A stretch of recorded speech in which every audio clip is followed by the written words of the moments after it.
சமூகத்தினுடைய பணியை செய்வது வந்து பார்த்தீங்கன்னா ரொம்ப சாதாரண விஷயம் கிடையாது. வயசானவங்களை திருத்த முடியுமா? வரட்டு கௌரவம் கொடுத்தவர்களாக இருப்பார்கள். வயசானவங்க கிட்ட ஒரு விஷயத்தை சொன்னா உடனே எடுத்துக்க மாட்டாங்க. நீ என்ன சொல்றது, நான் என்ன கேட்கறது அப்படின்ற ஒரு சிஃபத்து வயசானவங்களுக்கு இருக்கும். வரட்டு கௌரவம் அப்படின்னு சொல்லுவாங்க.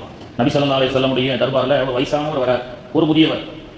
அந்த முதியவருடைய பேரன் தான் இந்த ஹதீஸை சொல்லி காட்டுறார். புகாரில முஸ்லிம்ல பதிவு செய்யப்பட்ட ஹதீஸ். என்னுடைய தாத்தா ரசூலுல்லாஹ்வை போய் பார்க்க போனார். அப்போ ஸல்லல்லாஹு அலைஹி வஸல்லம் அந்த முதியவரை பார்த்து கேட்டாங்க, பெரியவரே உங்க பேர் என்ன அப்படின்னு சொல்லி. அப்போ அந்த பெரியவர் சொல்லியிருக்கிறாரு ஹசன் அப்படின்னு சொல்லியிருக்கிறார்.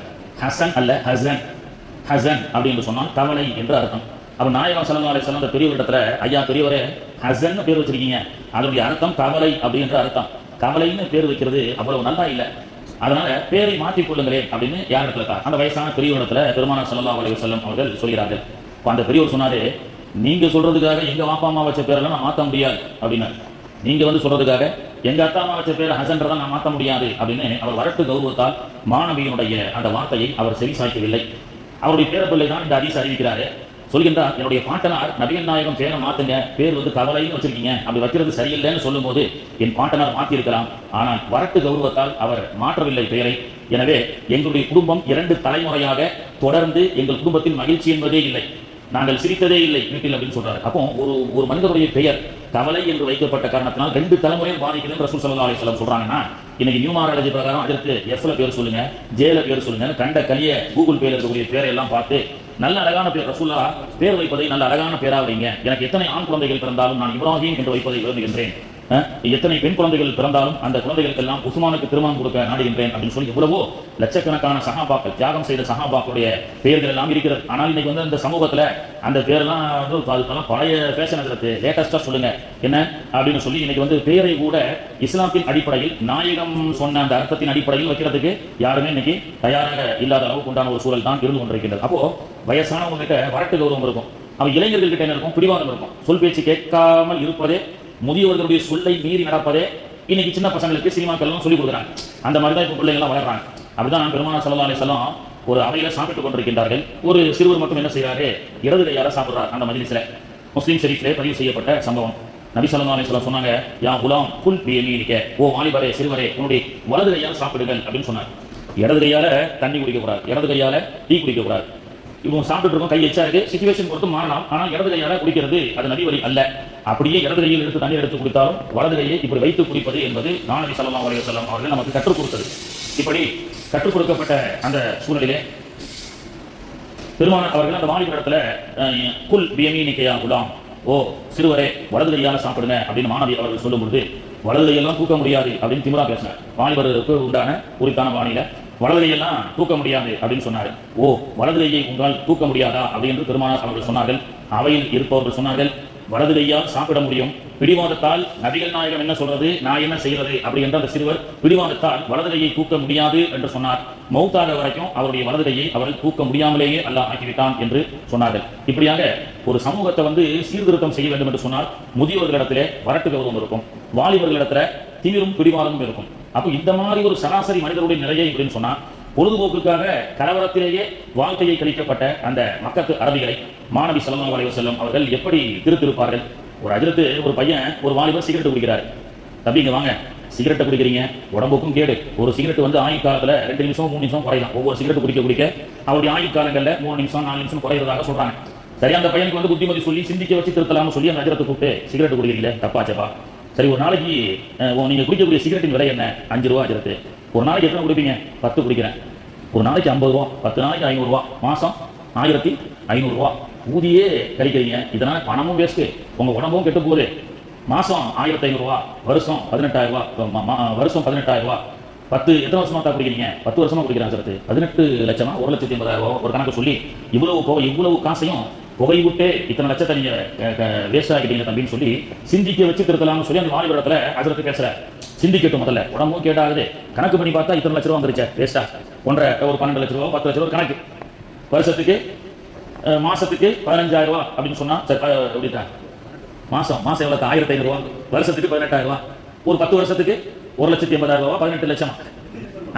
180 அண்ணன் சொல்லிட்டாங்க பாருங்க. அப்போ இந்த மாதிரி சிந்திக்க வச்சார்.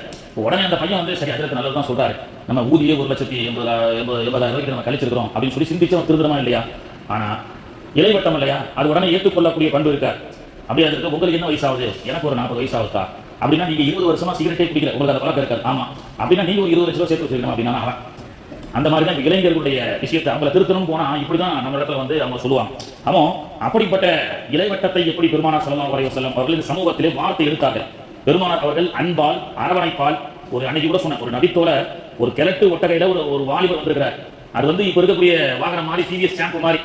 ஒரு தம்பி டியூக் பைக்ல, பல்சர் பைக்ல வந்தா கம்பீரமா இருக்கும். ஆனா ஒரு தம்பி பழைய டிவிஎஸ் 50ல சாம்பிள் வந்தா அவரை பார்த்து என்ன சொல்லுவோம், அவரை பார்ப்போம். ஆனா பெருமானார் அவர்கள் அதையும் தாண்டி அந்த வாலிப சஹாபி இடத்துல, என்ன இந்த கிழட்டு ஒட்டகத்துல வந்திருக்கீங்களா தம்பி, நல்ல வாகனத்தை வாங்கி கொள்ளுங்கள் என்று அந்த வாகனத்தை 800 திரகங்களை கொடுத்து பெருமானார் அவர்கள் வாங்கி பிறகு அவருக்கு நல்ல வாகனத்தை பரிசளித்த வரலாற்றை பார்க்க முடியும். இப்படியாக அந்த சஹாபாக்களுடைய உள்ளத்திலே இளவட்டங்களாக இருந்தால் அந்த இளவட்டங்களின் மீது அன்பு செலுத்தி நல்ல ஒழுக்கத்தால் மாணவி ஸல்லல்லாஹு அலைஹி வஸல்லம் அவர்கள் இந்த சமூகத்தை வாழ்த்து எடுத்தார்கள். அது அந்த காலம் மட்டுமல்ல, 1500 ஆண்டுகள் தாண்டி இந்த காலத்திலும் மாணவி ஸல்லல்லாஹு அலைஹி வஸல்லம் உடைய நற்குணங்களை ஏந்தி இந்த இஸ்லாமிய சமூகம் உலகமெங்கும் வாழ்வதனுடைய காரணத்தினால் திரும்பும் திசையெல்லாம் திரு நபி செயல் மணக்கும் என்று சொன்னார்களே, அப்படிப்பட்ட அந்த அற்புதமான அந்த ஒழுக்கங்கள் இன்றும் சமூகத்தில் இருப்பதை கொண்டுதான் அல்லாஹ் தஆலா ஹிதாயத்துடைய வாசலை வைக்கின்றான். 1930 மார்படிக் பிக்தல் அப்படின்னு சொல்லக்கூடிய ஒரு கிறிஸ்தவ பாதிரியார், அவர் கிறிஸ்தவத்தினுடைய ஒரு பாதிரியாராக இருக்கின்றார். பைபிளை போதித்து கிறிஸ்தவ மக்களை நல்வழியில் செலுத்தக்கூடிய ஒரு ஃபாதர் மார்படிக் பிக்தல். 1930 அன்றே பரபரப்பாக இருந்த அந்த அமெரிக்காவுடைய நியூயார்க் டவுன்ல அவர் ஒரு காட்சியை பார்க்கிறார். ஒரு தூரத்துல இருந்து ஒரு காட்சியை பார்க்கிறாரு. ஒரு இஸ்லாமிய இளைஞர் வர மாதிரி ஒரு சின்ன உள்ள தம்பி இளைஞர் ஒரு முதிய இடத்துல அடி வாங்குறாரு. 60 வயசு பெரிய இடத்துல ஒரு 25 வயசு பையன் அடி வாங்க எப்படி இருக்கும்? அந்த மாதிரி காட்சியை பார்க்கவே முடியாது. ஆனால் 60 வயசு முதியவர் 25 வயசு சிறியவரை அடிக்கிறார், திட்டுகின்றார். ஆனாலும் அந்த வாலிபர் வந்து பவ்யமா நிற்கிறார். இந்த மார்படிக் பிக்தல் அவருக்கு இந்த காட்சி ரொம்ப ஆச்சரியமா இருந்தது. 60 வயசு முதியவர், முடியெல்லாம் நினைச்சு போச்சு, அவர் 60 வயசுக்கு மேல இருக்கும். இந்த சின்ன பையனை போட்டு அடிக்கிறாரு. ஒரு கடத்தில் மிரட்டார், அடிக்கிறார். ஆனால் அந்த தம்பி பவ்யமா சரிங்க அப்படின்னு சொல்லி அவருடைய அடியை வாங்குவதற்கு வாங்கிக் கொண்டே அவரிடத்தில் என்ன செய்யறாரு, பவ்யமா நிற்கிறார். இது அவருக்கு ஆச்சரியம். அந்த பெரியவர் எல்லாம் முடிச்சுட்டு போன உடனே அந்த தம்பியை கூப்பிட்டார். 1930 அமெரிக்கா நியூயார்க்ல நடைபெற்ற ஒரு சம்பவம். அந்த வாலிபரை அழைத்து அந்த மார்படிக் பிக்தல் என்ற அந்த பாதிரியார், தம்பி அவர் வயசானவராக இருக்கிறாரு, நீங்க இளவட்டமா இருக்கீங்க, அவர் உங்களை திட்டுறாரு, அடிக்கிறாரு, அந்த பவ்யமா அந்த அடியும் திட்டியும் வாங்கி நிற்கிறீங்களே, என்ன காரணம்? இல்ல, அவர் இடத்துல நான் கொஞ்சம் கடன் வாங்கியிருந்தேன், அந்த பெரிய இடத்துல அந்த பெரியவர் எனக்கு கொஞ்சம் கடன் கொடுத்திருந்தார், அதை திருப்பி செலுத்துவதற்குண்டான நேர காலங்கள் அதிகமாயிருச்சு, எனவே தவணை தாண்டி விட்ட காரணத்தினால் கோபப்பட்டார், அடித்தார். என்னதான் கடன் கொடுத்தாலும் அடிப்பதற்கு உரிமை இல்லையப்பா. நீ அவரிடத்துல அவ்வளவு பவ்யமாக அந்த முதியவர் இடத்துல இருந்து அந்த அடியையும் திட்டையும் வாங்கி கொண்டு திரும்ப ஒரு தடவை கூட அவரை எதிர்த்து திட்டாம, கையை கூட ஊங்காம, எதிர்த்தே திட்டலாம் கையை எங்க வாங்க போறாரு, அந்த மாதிரி நீங்க இருப்பது என்ன காரணம் அப்படின்னு அவர் கேட்கும் பொழுதுதான் அந்த வாலிபர் 1930 அமெரிக்காவிலே அவர் மார்படிக் பிக்தல் இடத்தை சொல்கின்றார். பெருமானார் அவர்கள் சொன்னார்கள், மல்லா யஹ்தரமுல் கபீர் வலா யர்ஹமு ஸகீர் ஃபலைஸ மின்னி. யார் சிறுவர்கள் மீது அன்பு பாராட்டவில்லையோ, பெரியவர்களுக்கு மரியாதை செய்யவில்லையோ, அவர்கள் என்னை சார்ந்தவர்கள் அல்ல என்று பெருமானார் ஸல்லல்லாஹு அலைஹி வஸல்லம் அவர்கள் சொன்னார்கள். சிறியவர்களை டேய் வாடா போடா என்று கூட மாணவி ஸல்லல்லாஹு அலைஹி வஸல்லம் அவர்கள் ஒரு முறை கூட சொன்னதில்லை.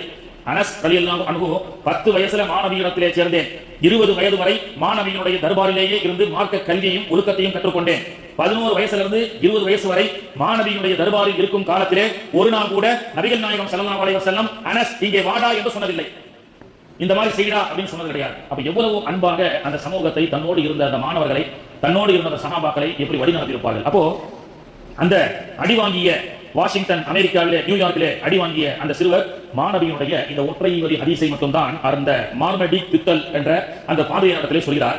எங்கள் மாணவி ஸல்லல்லாஹு அலைஹி வஸல்லம் எங்களுக்கு சிறுவர்களை கண்டால் அன்பு செலுத்துங்கள், பெரியவர்களை கண்டால் மரியாதை செய்யுங்கள் என்று எங்களுக்கு சொல்லிக் கொடுத்தார்கள்.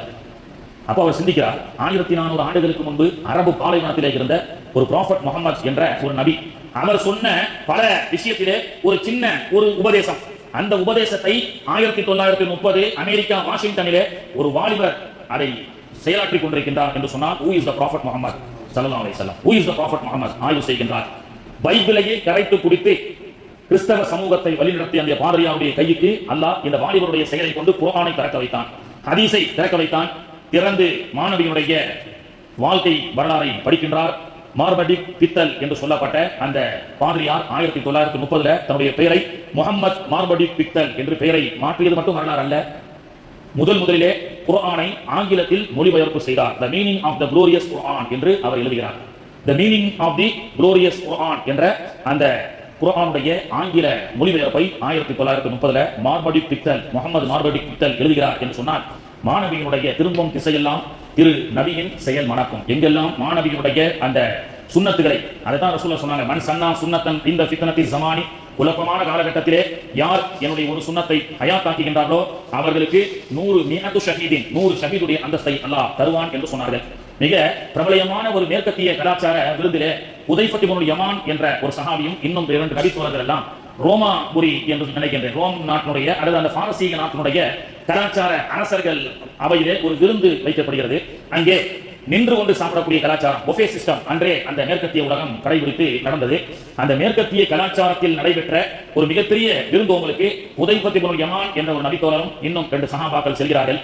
அந்த ஆலோசனை கூட்டம் முடிந்ததற்கு பிறகு எல்லோரும் கலாச்சாரத்தின் அடிப்படையில், நவீன கலாச்சாரம் என்ற அடிப்படையில் நின்று கொண்டு சாப்பிட்டுக் கொண்டிருக்கின்றார்கள், நின்று கொண்டு மது அருந்திக் கொண்டிருக்கின்றார்கள். ஆனால் மாநபியினுடைய அந்த பாசறையிலே பட்டறையிலே வளர்ந்த சஹாபாக்கள் அதையெல்லாம் ஒதுக்கி தள்ளிவிட்டு கீழே அமர்ந்து மாநபி அவர்கள் கற்றுக் கொடுத்த அந்த சுன்னத்தான முறையிலே சாப்பிடுகிறார்கள். அங்கே பரிமாறிய ஒருவன் வந்து சொன்னான், மேலை நாட்டினுடைய பெரும் அரசர்கள் எல்லாம் வந்து இங்கே இந்த நவீன கலாச்சாரத்தின் அடிப்படையில் சாப்பிட்டுக் கொண்டிருக்க, நீங்கள் மட்டும் பழமை கலாச்சாரத்தில் அரபு நாட்டிலிருந்து வந்து இங்கே கீழே அமர்ந்து நீங்கள் சாப்பிட்டுக் கொண்டிருக்கின்றீர்களே, பழமைவாதிகளே என்று அவன் சொல்லும் போது உதைஃபத் இப்னு யமான் சொன்னார்கள், தத்ருக்கு சுன்னத ஹபீபி, என்னுடைய சுன்னத், என்னுடைய நாயகன் கற்றுக் கொடுத்த சுன்னத்தை இந்த மடையர்களுக்காக என்னை விட சொல்கிறாய், தத்ருக்கு சுன்னத ஹபீபி ஹாஉலாஇ அம்மாகுன், இந்த மடையர்களுக்கு முன்பதாக இவர்கள் எல்லாம் நின்று கொண்டு சாப்பிடுகிறார்கள். நவீன கலாச்சாரம்